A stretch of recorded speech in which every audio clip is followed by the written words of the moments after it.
Narito ang ilang mga kasabihan mula sa The Power of Now, ni Eckhart Tolle, Tagalog version. Pag-isipang mabuti na ang kasalukuyang sandali lang ang mayroon ka, gawin ang ngayon ang pangunahing pokus ng iyong buhay. Ang nakaraan ay walang kapangyarihan sa kasalukuyang sandali. Hindi ka nagiging mabuti sa pamamagitan ng pagsisikap na maging mabuti, ngunit sa paghahanap ng kabutihan na nasa loob mo na at pagpayag na lumitaw ang kabutihang iyon. Ang pag-aalala ay nagpapanggap na kailangan ngunit walang kapaki-pakinabang na layunin. Kung mas nakatutok ka sa oras nakaraan at hinaharap mas nami mismo ang ngayon, ang pinakamahalagang bagay na mayroon. Sa sandaling napagtanto mong wala ka, naroroon ka, sa tuwing napagmamasdan mo ang iyong isip, hindi ka na nakulong dito. Tanggapin pagkatapos ay kumilos kung anuman ang nilalaman ng kasalukuyang sandali. Tanggapin ito na parang pinili mo ito, palaging magtrabaho kasama ito, hindi laban dito.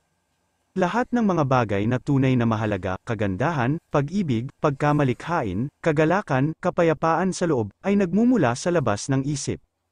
Ang pangunahing sanhi ng kalungkutan ay hindi kailanman ang sitwasyon ngunit ang iyong mga iniisip tungkol dito. Ang pag-ibig ay ang pagkilala sa iyong sarili sa iba, ang nakaraan ay isang alaala, ang hinaharap ay isang projection, ang kasalukuyang sandali ay katotohanan.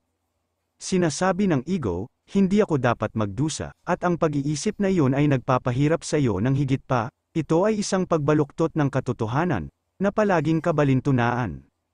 Upang wakasan ang paghihirap na nagpahirap sa kalagayan ng tao sa loob ng libu-libong taon, kailangan mong magsimula sa iyong sarili at managot para sa iyong panloob na estado sa anumang naibigay na sandali. Ang pagiging espiritual ay walang kinalaman sa iyong pinaniniwalaan at lahat ng bagay na may kinalaman sa iyong estado ng kamalayan. Sa sandaling simulan mong panuurin ang nag-iisip, ang isang mas mataas na antas ng kamalayan ay nagiging aktibo. Kapag nagreklamo ka, ginagawa mo ang iyong sarili sa isang biktima, kapag nagsasalita ka, ikaw ay nasa iyong kapangyarihan. Kaya baguhin ang sitwasyon sa pamamagitan ng pagkilos o sa pamamagitan ng pagsasalita kung kinakailangan o maaari, iwanan ang sitwasyon o tanggapin ito, ang lahat ay kabaliwan.